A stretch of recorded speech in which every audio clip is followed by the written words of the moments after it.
uzoefu. Mimi sina uzoefu wowote, lakini ndio uzoefu wa neno la Mungu. Neno la Mungu linasemaje juu ya maisha yetu? Haleluya.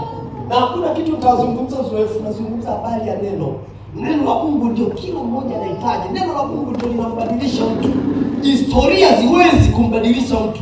Kinachombadilisha ni neno la Mungu. Na neno la Mungu ndio Kristo mwenyewe. Haleluya.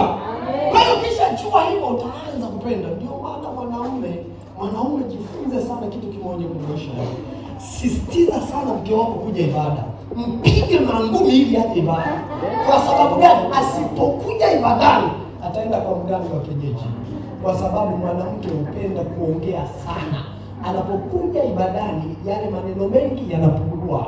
Unampunguzia mawazo ya kwenda kwa mganga. Asipokuja ibadani, mwanamke yoyote ambaye haji ibadani mwezi mzima, mwekee question mark. Ana mganga wa kienyeji.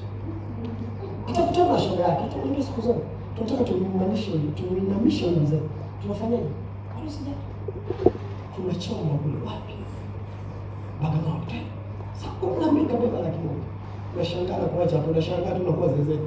Shauri yako. Message send kwa wanaume jina bado barikiwa. Amen.